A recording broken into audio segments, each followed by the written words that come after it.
الشيطان اللعين الرجيم بسم الله الرحمن الرحيم الحمد لله الذي هدانا لهذا وما كنا لنهتدي لولا أن هدانا الله لقد جاءت رسل ربنا بالحق الصلاة والسلام على سيدنا ونبينا وشفيعنا وحبيب قلوبنا وطبيب نفوسنا مولانا وسيدنا أبي القاسم اللهم صل على محمد وآل محمد وآله الطيبين الطاهرين المعصومين المظلومين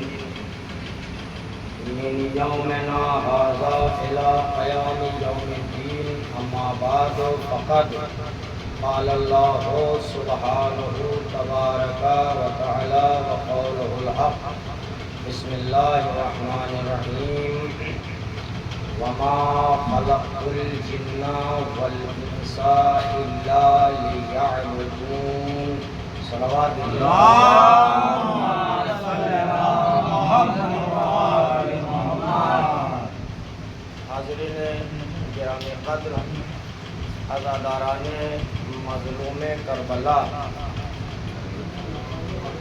جس قرآن مجید کی آیت کو میں نے اپنا سرنامہ سخن قرار دیا ہے، قرآن مجید کی آیت ہے وَمَا خَلَقْتُ الْجِنَّ وَالْإِنسَ إِلَّا لِيَعْبُدُونَ۔ ایک ایک جملہ توجہ فرمائیے۔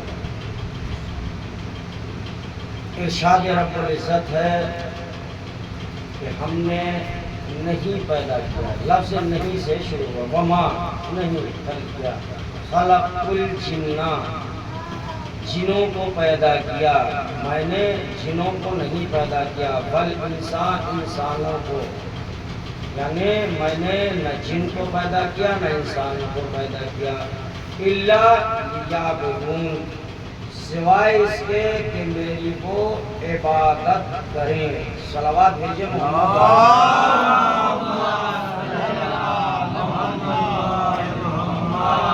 شاید بات ہماری آپ تک پہنچی نہیں ہے، واضح کر دوں۔ اللہ نے ارشاد فرمایا کہ میں نے کسی کو نہیں پیدا کیا ہے مگر عبادت کے لیے، میں نے پیدا کیا ہے تو صرف اور صرف عبادت کے لیے۔ اور آج کی مجلس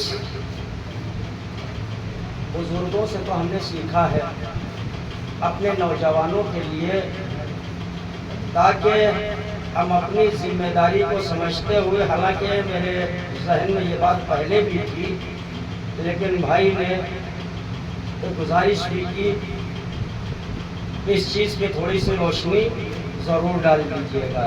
حالانکہ میں پہلے سے سوچ کے بیٹھا تھا کہ میری ذمہ داری ہے، حالانکہ یہ مجلسیں ایسی مجلسیں بڑی خشک ہوا کرتی ہیں، مجمع یہی کہتا ہے کہ مولانا نے کچھ نہیں پڑھا، آج اچھی مجلس نہیں پڑھی، لیکن عزیزان گرامی ذمہ داری ممبر کی بھی کچھ ہوتی ہے۔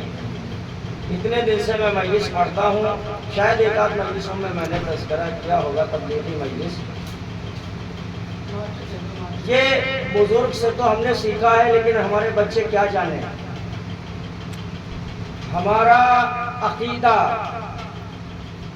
اہل بیت علیہ السلام کے لیے، جیسے کہ پہلی مجلس میں میں نے عرض کیا تھا، یونیورسٹی ہے، سارا درس یہیں سے مل جاتا ہے، لیکن جو ابتدائی مسئلے ہیں ان میں ہم بہت پیچھے ہیں۔ بنیادی چیزیں ہماری جس میں ہمارے بزرگ کبھی کبھی کہیں پڑھے لکھے شہروں میں بھی ہم جب پوچھ لیتے ہیں چھوٹی چھوٹی باتیں، لیکن شرماتا انسان مولانا سے پوچھنے سے۔ ارے پوچھیں گے تو مولانا کہیں گے ارے اتنی سی بات تمہیں نہیں آتی؟ بتاؤ، آپ بل بچے دار ہو گئے، حتیٰ کہ پوتے اور نواسے والے ہو گئے، اتنی سی بات نہیں آتی آپ کو، لیکن پوچھتے ہوئے شرم آتی ہے۔ حالانکہ بچوں یاد رکھو، جو نہیں آتی ہے بات اس کو مولانا سے پوچھنے میں کوئی حرج نہیں ہے، اگر اپنی عبادت کو بارگاہ رب العزت میں شرف قبولیت یعنی قبول کروانا ہے تو مسئلہ جاننا پڑے گا. بغیر جانے دیکھ لیا فلاں ایسے کام کر رہا ہے ہم بھی ویسے ہی کریں, نہیں. ایسے کیوں کر رہے ہیں آپ, ذرا مجھے بتائیے. قرآن بار بار کہہ رہا ہے افلا یتدبرون القرآن, قرآن میں تدبر کیوں نہیں کرتے؟ قرآن میں سب کچھ بتایا, نماز کا طریقہ بتایا, وضو کا طریقہ بتایا, طہارت کا طریقہ بتایا, اٹھنے بیٹھنے کے احکام بتائے, سب کچھ بتایا. ایک صلوات بھیجئے محمد نعرے حیدری حیدری نعرے صلوات. بچوں سے, معذرت کے ساتھ بچوں سے میں ایک سوال کر لیتا ہوں. دیکھیں کتنے بچے کھڑے اترتے ہیں, میں علم کا اندازہ لگا لوں گا. ابھی میں نے مجلس شروع کرنے سے پہلے میں نے کہا رحم اللہ من قرأ الفاتحہ. اب کتنے بچے ہیں جن کو معلوم ہے کہ اس میں کیا پڑھنا چاہیے اور کیا نہیں پڑھنا چاہیے؟ اب بتائیں. بہت معمولی بات ہے, کیا پڑھنا چاہیے. اور جہاں یہ کہا جائے کہ فلاں بن فلاں مرحوم اور مرحومات کے لیے 1 مرتبہ سورہ الحمد 3 مرتبہ فلاں پڑھ کے سورہ پڑھ کے فلاں مرحوم کو اصال کر دیجئے, تو اس میں کیا پڑھا جاتا ہے؟ حالانکہ وہ تو بتا دیا گیا ہے کہ 1 مرتبہ یہ پڑھے, 3 مرتبہ یہ پڑھے, پھر فلاں ابن فلاں کو ایصال ثواب کریں. یہ تو مولانا نے بتا دیا, یہ آسان ہو گیا. لیکن جو میں نے کہا کہ رحم اللہ من قرأ الفاتحہ, جو فاتحہ پڑھے اللہ اس کے اوپر رحمت نازل کرے, یہ عربی ترجمہ ہے جو میں اردو میں آپ کے لیے آسان کہہ دیتا ہوں. کتنے بچے ہیں معلوم ہے اس میں کیا پڑھتے ہیں؟ بتائیں مجھے. کوئی تو پہلے 3 مرتبہ صلوات الحمد بھی پڑھتا ہے, 3 مرتبہ قل هو اللہ بھی پڑھتا ہے, اس کے بعد 3 مرتبہ پھر صلوات بھیج کے اور اللہم صلی علی محمد وعلی محمد. لیکن حالانکہ یہ نہیں, صرف جہاں فاتحہ کہا گیا ہے وہاں صرف 3 مرتبہ صلوات ہے شروع میں, سورہ الحمد ہے, پھر 3 بار صلوات ہے, بس. یہ ہو گیا رحم اللہ من قرأ الفاتحہ. اچھا اس کا مطلب کیا ہے؟ اس میں کیا پڑھا جاتا ہے؟ سورہ الحمد. الحمد سب کو معلوم ہے, ماشاءاللہ سے سب جانتے ہیں سورہ الحمد. یہاں یہ مولانا نے ممبر سے کہا کہ فاتحہ, تو آپ کو کتنا پڑھنا ہے؟ صرف 3 مرتبہ صلوات الحمد پھر 3 مرتبہ صلوات, یہ پڑھنا ہے.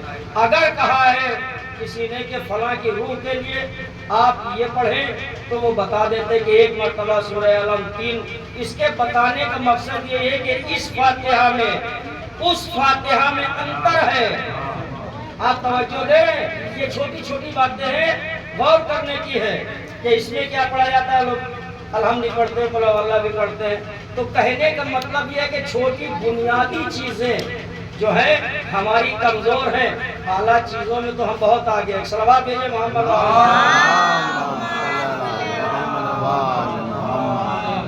اب آ جائیے دوسری چیز. دیکھیے دوسری چیز آئی ہے طہارت کا. الطہارت نصف الایمان, مومن کی پہچان ہے اس کا آدھا ایمان طہارت میں ہے. اگر طہارت نہیں ہے تو نہ آپ فرش اعلیٰ پہ آ سکتے ہیں, نہ نیاز کر سکتے ہیں, نہ علم اٹھا سکتے ہیں. یہ مستحب چیزیں بتا رہا ہوں میں, یہ مستحب چیزیں ہیں.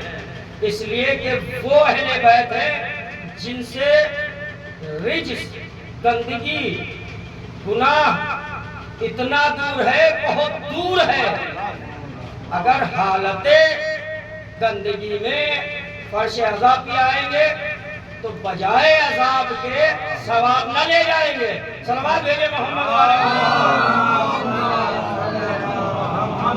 اچھا اس کا طریقہ بھی ہے, مولانا سے پوچھئے کہ طہارت کا طریقہ کیا ہے. کہ صاحب نہا لیے ہیں, نہا لیے, دن بھر میں ڈھک رہتا ہے تالاب میں, کیا پاک ہوتا ہے؟ جب تک نیت نہ کریں گے. صلوات بھیجئے محمد. بھائی میڈک تو پاک رہتا ہے، سوچنا چاہیے کہ میڈک دن بھر پانی میں رہتا ہے، اتنے بڑے پانی میں رہتا ہے، لیکن الاعمال بالنیات، جب تک نیت نہیں کریں گے طہارت کی آپ پاک نہیں ہوں گے۔ چاہے پورا آپ ٹیوب ویل اپنے سر پہ ڈال لیجئے، لیکن جب تک آپ کے دل میں یہ نہیں ہوگی قربتاً اللہ، جب تک آپ پاک نہیں ہوں گے۔ صاحب نہائے تو تھے، اب تو ہم تو نہائے ہوئے ہیں، اکڑ کے کہتے ہیں نا ہمارے بچے، سب نہائے ہوئے تھے، میں تو 10 بالٹی میں نہایا تھا، لیکن نیت نہیں کی۔ پہلے نیت قربتاً اللہ ضروری ہے۔ یہ میرے بچوں کو، میں اپنے بچوں کو، بڑوں سے تو میں نے سیکھا ہے، بچوں کو تاکید کر رہا ہوں، یہ بنیادی باتیں ہیں، آگے بڑھ کے بات آئے گی۔ پھر جب تک ہماری طہارت مکمل نہیں ہے، اس کے بعد جب طہارت مکمل ہے، صحیح طریقے سے مکمل ہے، تو پھر ہمارے آگے کے چاہے واجبات ہمارے عمل میں آئیں یا مستحبات ہوں، سارے عمل قابل قبول ہیں۔ اب آئیے پھر آتی ہے منزل عقیدے کی، یعنی بنیادی چیزیں ہیں، میں ایک ایک چیز لے کے چل رہا ہوں۔ پہلی چیز کیا ہو گئی؟ آپ پڑھے لکھے۔ دوسری چیز ہو گئی کہ اب ہمارا جب تک عقیدہ مکمل نہیں ہے سب بیکار ہے۔ عقیدے میں کیا آتا ہے؟ ہمارے چھوٹے چھوٹے بچے پہلی دوسری کتاب میں پڑھتے ہیں کہ عقیدے میں پڑھایا جاتا ہے کہ اللہ عادل ہے، یعنی اصول دین پڑھائے جاتے ہیں۔ اصول دین میں کیا ہے؟ وحدہ لا شریک اللہ ہے، اس کی عدالت ہے، نبوت ہے، امامت ہے، قیامت ہے۔ اللہ کو تو ایک مان لیا، اللہ کو تو ایک سب مانتے ہیں، حتیٰ کہ کافر بھی مانتے ہیں، وہ چاہے جس زبان میں مانے، ایشور کہیں، بھگوان کہیں، کرشن کہیں، جو بھی کہیں، اس سے ہمیں مطلب نہیں ہے۔ لیکن سب سے بڑا مسئلہ ہے اللہ کی عدالت کا۔ اللہ کو عدالت، جب تک اللہ کو عادل نہیں مانیں گے، بہت توجہ آپ کی بچوں، آپ کی بہت توجہ، جب تک اللہ کو آپ عادل نہیں مانیں گے کوئی عمل آپ کا قابل قبول نہیں ہوگا۔ اب اللہ کو عادل مانیں گے تب تو پھر آگے کے احکام آپ پر لازم ہوں گے۔ جب اللہ کو عادل مانیں گے، اللہ کو عادل ماننے کے بعد پھر منزل آگے بڑھتی ہے کہ میں نے جب اللہ کو عادل مان لیا، اس کے عدل کا تقاضا یہ ہے کہ اس نے نبیوں کو بھیجا، اب ان کو بھی مجھے ماننا ہے۔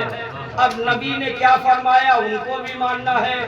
اب نبی نے نماز کا حکم دیا وہ بھی ماننا ہے، نبی نے نماز کا حکم دیا وہ بھی ماننا ہے، روزے کا حکم دیا وہ بھی ماننا ہے، یعنی اس کی پہلے عدالت کو ماننا ہوگا۔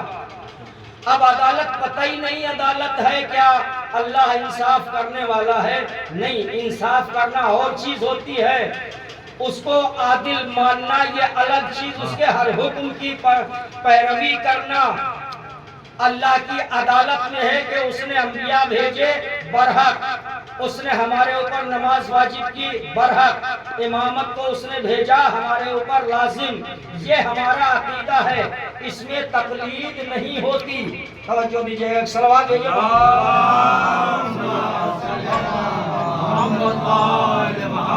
اس کے علاوہ اب آ جائیے امامت۔ امامت یہ جو فرش ادا ہے، مودت اہل بیت ہے، یہ اہل بیت کو ماننا، یہ مولا علی کی ولایت، یہ سب کس کا تعلق کہاں سے ہے؟ عقیدے سے ہے، اس لیے کہ ہمارے عقیدے میں آتی ہے امامت۔ امامت کس میں ہے؟ اصول دین۔ اصول دین یعنی دین کی جڑ، اصل کہتے ہیں جڑ کو۔ جب جڑ آپ کی مضبوط ہوگی تو شاخیں تو خود بخود مضبوط ہو جائیں گی۔ عقیدے میں اللہ کو ایک ماننا، اس کی عدالت پہ ایمان رکھنا، اس کے نبیوں کے، اس نے نبی 1,24,000 نبی بھیجے، اس پہ ایمان رکھنا، اس نے امامت کو اتارا ہے، اور اس کے بعد یہ خیال رہے ماننا صرف نہیں ہے بلکہ قیامت آئے گی، روز جزا روز محشر میں مجھے اللہ کے سامنے کھڑا ہونا پڑے گا۔ ایک صلوات بھیجو یہ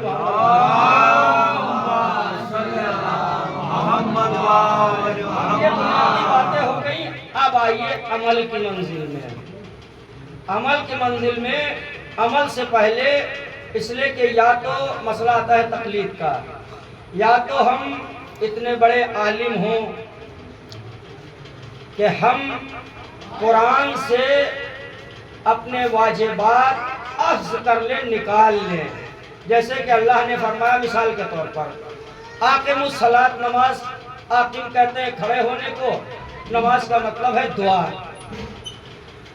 اب اللہ نے قرآن میں کہا کہ اقیموا الصلاۃ وآتوا الزکاۃ، نماز کھڑی کرو اور زکوٰۃ دو۔ لیکن اگر ہم اتنا پڑھے لکھے ہیں، درجہ فقاہت پہ فائز ہیں، درجہ اجتہاد پہ فائز ہیں، یا یوں کہنا چاہیے کہ قرآن اور احادیث سے ہم اس کا مقصد پروردگار نکال لیتے ہیں، تو پھر ہمارے اوپر تقلید واجب نہیں ہوتی۔ اور یا اگر ہم اتنے بڑے عالم نہیں ہیں تو پھر ہمارے اوپر کسی مرجع کی تقلید واجب ہے۔ اب چاہے جس کے مسائل آپ کو آسان لگے، تقلید کسے کہتے ہیں؟ اس وقت دو مرجع ہیں، مرجع تو بہت سے ہیں لیکن عمومی طور پر جو اپنے ہندوستان میں تقلید ہوتی ہے آیت اللہ سیستانی صاحب کی تقریباً 80%، 20% آیت اللہ خامنائی صاحب کی ہوتی ہے۔ یوں مرجع تو تقریباً 50-60 قم میں ہے مرجع، مشہد میں مرجع ہے، نجف میں مرجع ہے، آیت اللہ بشیر نجفی صاحب ہیں، لیکن ان کی 10-5% میں تقریباً 5%، 6% ایسے ہوتی ہے، لیکن 80% آیت اللہ سیستانی صاحب کی ہوتی ہے۔ اب جس کا مسئلہ آپ کو آسان لگے اس میں مسئلے کو میں بالکل کھل کر بتا دوں کہ جیسے کہ تیسری رکعت میں نماز ہے، کسی مرجع کے یہاں ہے کہ 3 مرتبہ آپ سبحان اللہ والحمدللہ ولا الہ الا اللہ واللہ اکبر پڑھیں، کسی کے یہاں کہ 1 مرتبہ، کسی کے یہاں کہ نہیں سورہ الحمد پڑھ لیجئے۔ اب جس کا طریقہ آسان لگے اس کی آپ تقلید کر سکتے ہیں۔ 4-6 مسائل آپ دیکھ لیجئے، جس کے مسائل آسان لگے اس کے دل میں یہ نہیں کہ اس میں کہ ہم فلاں کی تقلید کرتا ہوں قربت لینا نہیں، پر آپ کو اس میں دل میں نیت کی میں فلاں کے فتوے پہ عمل کرتا ہوں۔ اب جس عالم سے آپ مسئلہ پوچھیں گے کہ سفر کے درمیان یہ مسئلہ کیا ہے، روزے کا کہ اتنی دور میں سفر میں گیا، نماز کا کیا حکم ہے، تو فوراً آپ سے عالم یہی کہے گا آپ کس کی تقلید میں ہیں، فوراً پوچھے گا، اسی کے مطابق آپ کو وہ مسئلہ بتائے گا۔ صلوات بھیجئے محمد۔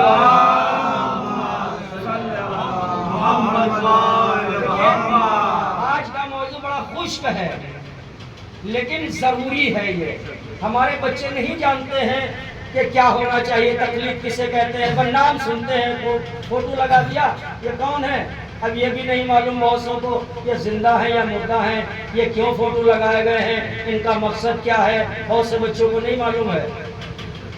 بڑے جانتے ہیں لیکن بچوں کو ہمارے یہ ابتدائی تعلیم۔ اب آ جائیے، یہ ہم جو فرش اعلیٰ بچھاتے ہیں، ہمارے یہاں واجبات کی منزل آتی ہے، سب سے پہلی منزل پر آتی ہے۔ اب ہم نے تقلید کی نیت کر لی، باوضو ہو گئے، نماز کا ارادہ کر لیا، طہارت بھی ہو گئی، عقیدہ بھی ہمارا مضبوط ہو گیا۔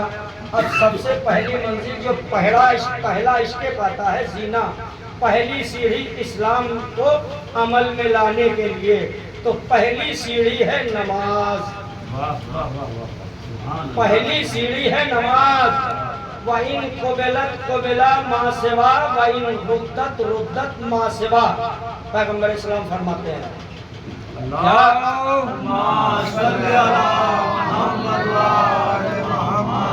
اگر آپ کی نماز قبول ہو گئی، آپ کے سارے اعمال قبول ہو جائیں گے، اور اگر نماز رد ہو گئی، سارے اعمال رد۔ اور جو بالکل نماز نہیں پڑھتا ہے، صلوات بھیجئے محمد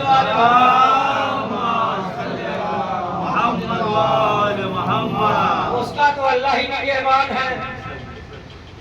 کوئی تو سال بھر میں ایک مرتبہ پڑھتے ہیں، کوئی جمعے میں پڑھتے ہیں، کوئی ایک مثال نہیں دی جاتی ہے، کہتے ہم تو 8 کے، کوئی کہتے ہم 60 کے، وہ 360 کے، یعنی کہ ہم عید میں پڑھتے ہیں 360 دن میں 8 کے جمعہ پڑھ لیتے ہیں، اور 60 کے جب بستر پہ آ جائیں گے تب صلوات بھیجے محمد۔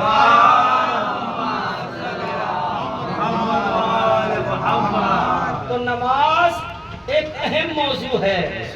اگر آپ نے نماز نہیں ادا کی، آپ سوچیں، مثال میں دوں آپ کو، جنگ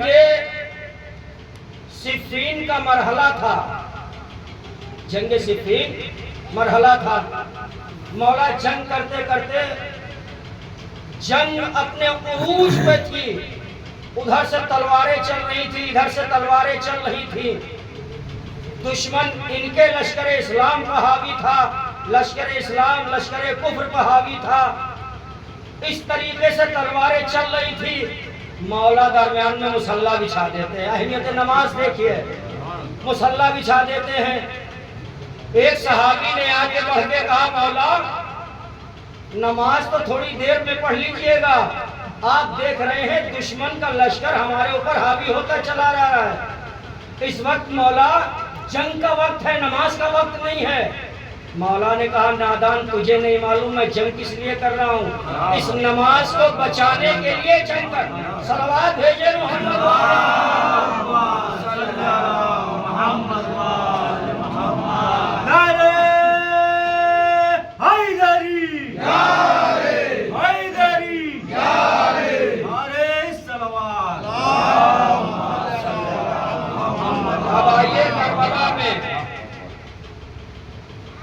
نماز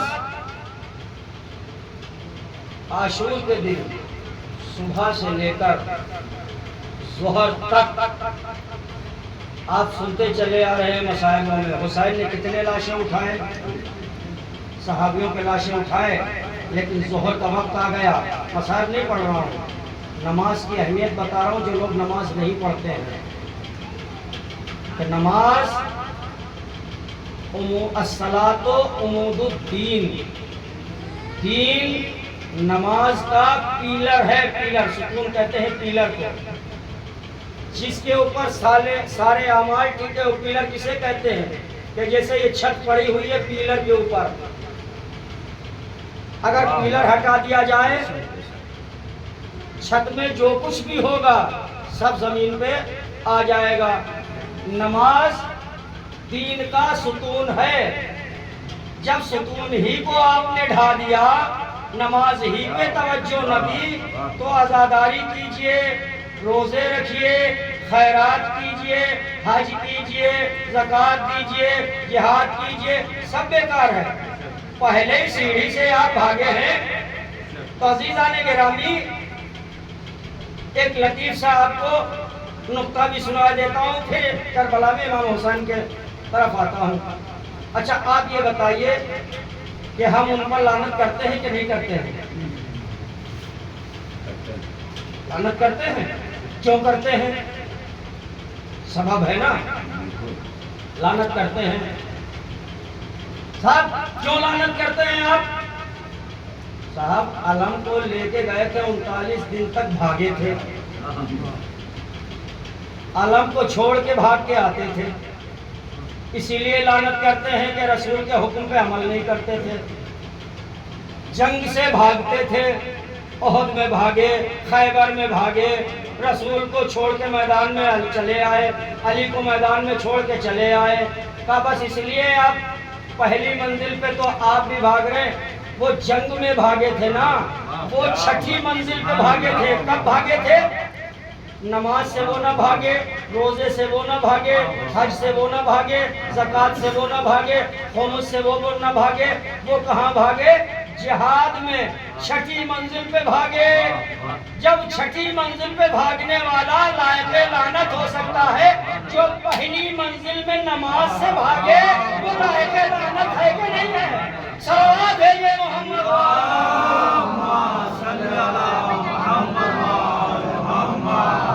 بھائی وہ جہاد سے بھاگے تھے نا، آپ تو پہلی منزل پہ بھاگ رہے ہیں، بھائی انہوں نے رسول کی حکم کے نافرمانی کی چھٹی منزل پہ جا کے، اور آپ تو نماز سے پہلے ہی منزل پہ نافرمانی کر رہے ہیں۔ آپ بھی تو لائق کے لعنت ہوئے۔ بہرحال عزیزان گرامی، یہ بچوں کے لیے میں تمہیداً گفتگو کر رہا ہوں۔ آئیے اب نماز کی اہمیت۔ ظہر کا وقت آیا، کتنے لاشیں حسین اٹھا چکے ہیں، اور اٹھانے کے بعد کہا کہ میں ظہر کی نماز ادا کروں گا، زہیر اور سعید تم میرے سامنے کھڑے ہو جانا، کیونکہ امام کو معلوم تھا اگر سامنے والوں کو نماز کی اہمیت نہ معلوم ہوتی تو وہ نماز کی حالت میں تیر بارانی نہیں کرتے، اس لیے کہ یزید نے یہ عام کر دیا تھا اہل بیت کے گھرانے کو نماز سے کیا مطلب ہے۔ جبھی تو کہا تھا کہ حسین بھی نماز پڑھتے ہیں کیا، اسی لیے امام نے کہا تھا سعید و زہیر میں ظہر کی نماز پڑھ رہا ہوں، لہذا آپ سینہ سپر ہو کے کھڑے ہو جائیے۔ کوئی بڑھ کے آج پوچھتا مولا آپ اتنے لاشیں اٹھا چکے نماز کے لیے، آپ ظہر کی نماز میدان جنگ میں لاشوں کے لاشیں پڑے ہوئے ہیں اور آپ میدان میں نماز، تو شاید مولا نے یہی کہا ہوگا جو قربانیاں میں پیش کر رہا ہوں نماز کی خاطر۔ چاہنے والوں، حسین کے عزاداروں، یاد رکھو ایسے وقت میں امام نے نماز کو نہیں چھوڑا۔ چھٹے امام فرماتے ہیں جو نماز کو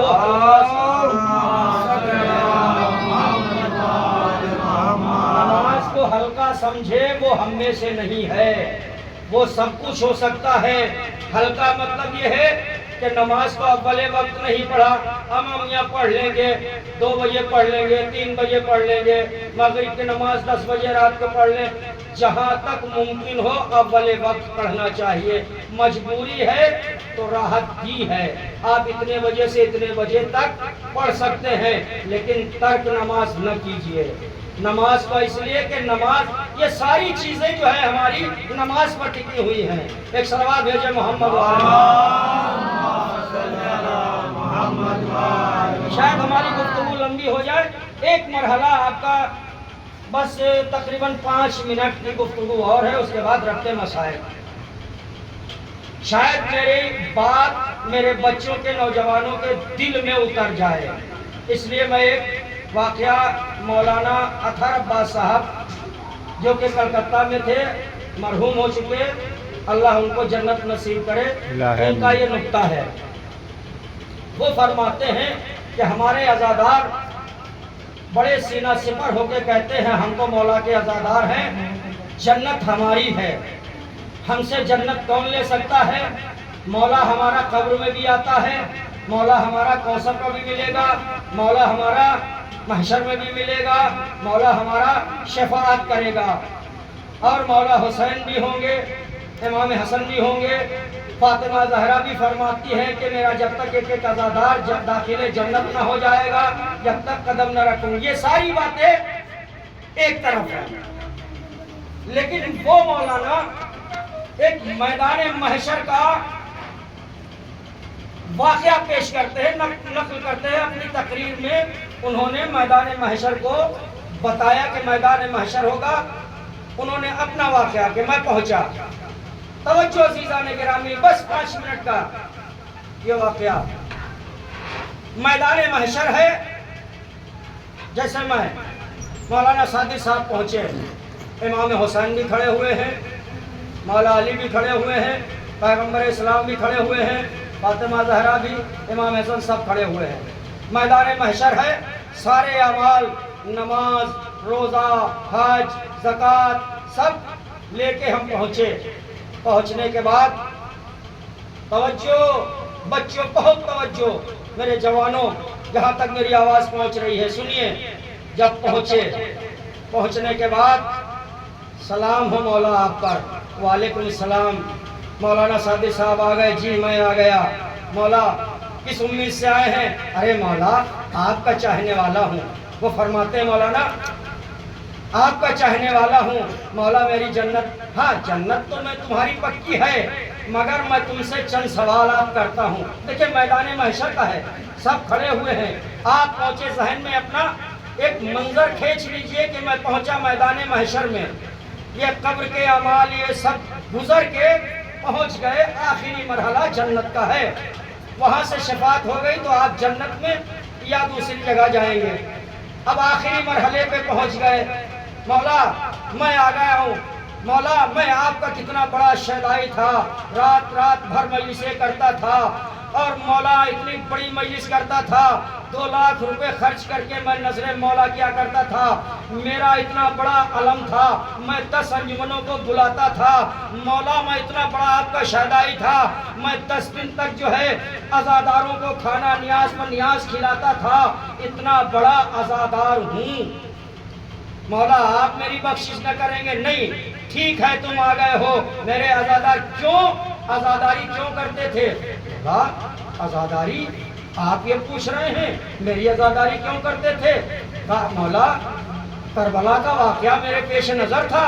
اچھا کربلا کا واقعہ آپ کے پیش نظر تھا, تو کربلا میں کیا ہوا, کس کی جنگ ہوئی؟ کہ مولا یہ تو مجھے معلوم ہے, مجلسوں میں پڑھتا ہوں, مولا آپ کے درمیان یزید کے درمیان میں جنگ ہوئی تھی. کہا جب دونوں کے درمیان جنگ ہوئی, دونوں کا مقصد بھی معلوم ہوگا, کا مقصد کیا تھا دونوں کا؟ کہا مولا مقصد آپ کا یہ تھا کہ یزید بے دین تھا, توجہ دیجیے گا, کہا حسین نے کربلا میں کیا کیا؟ مولا آپ نے کربلا میں دین بچایا, یزید دین مٹانا چاہتا تھا, آپ مولا دین بچانا چاہتے تھے, مولا آپ نے دین کے لیے اتنی قربانیاں دی, مولا آپ نے بھرے گھر کو دین پہ قربان کر دیا. اچھا میرا دین میں نے بچایا, یزید کا مقصد کیا تھا؟ کہا یزید کا مقصد تھا کوئی نماز نہ پڑھے, جھوٹ بولے, جوا کھیلے, شراب پیے, فحش ساری چیزیں بے دینی, یعنی اس کا مطلب یہ ہوا, مولا پوچھیں گے یزید کی طرف بے دینی تھی, حسین کی طرف دینداری تھی, یہی مقصد نکل کے آیا نا, تو حسین کی طرف دینداری تھی. اچھا یہ بتاؤ آ گئے ہو تو کربلا سے تم نے دین لیا بے دینی لی؟ یزید کیا چاہتا تھا؟ کوئی دنیا نماز نہ پڑھے, روزہ نہ رکھے, جوا کھیلے, جھوٹ بولے, شراب پیے, سب کچھ بے دینی یزید کی طرف تھی, دینداری حسین کی طرف. کیا کیا تھا بتایا مولا؟ دینداری, دین میں آپ نے نماز بچائی, نیکیاں پہنچائی, روزہ بچایا, انسانیت کو بچایا, سب کچھ کیا, غریبوں کا حق, غاصبوں پہ لعنت, سب کچھ بتایا آپ نے. اچھا تو یہ بتاؤ نمازیں کتنی لے کے آئے ہو؟ ارے مولا کہاں, عزاداری سے رات بھر شب بیداری کرتا تھا, صبح میں سو جاتا تھا. اچھا رات بھر شب بیداری کی, صبح کی نماز غائب. مولا نے کہا جو واجب ہی عمل یہ تھا وہی آپ نے, تو نماز نہ پڑھنا کس کا عمل تھا؟ یزید کا. نماز کا آپ نے کیا کیا؟ عزاداری حسین کی, لیکن کہنے پہ کس کے عمل کیا؟ یزید کے. روزہ نہ رکھا, تبرک بانٹا, لیکن روزہ نہیں رکھا, کس کا عمل تھا؟ یزید کا عمل, یزید کا انجام دیا. خمس نہیں دیا, کس کا حق تھا؟ لیکن کہا کہ ہم عزاداری کر رہے ہیں. ارے عزاداری کرنے والوں, بے دینی تم نے یعنی مقصد یزید کو عام کیا, عمل میں لائے مقصد یزید, حسین کا مقصد ہی نہیں لائے. حسین نے نماز بچائی, نیکی بچائی, انسانیت کو بچایا, سب کچھ بچایا, مگر حسین کی طرف والا کوئی کام نہیں کیا, سارا کام یزید والا کیا. اب آئے ہو, کہے لفظوں کو بدل کے کہہ دوں, ساری زندگی یزید کی فیکٹری میں کام کرتے رہے اور آخر میں حسین سے اجرت. صلوات بھیجئے محمد وآل محمد. مقصد حسین کو پہچانو بس عزیزان گرامی. حسین نے دین کے لیے کیا کیا قربانیاں پیش کی ہیں. ہاں عزادارو, آج قیامت کی تاریخ ہے, قیامت کا منظر ہے. غازی عباس کے مصائب آپ نے صبح بھی سنے,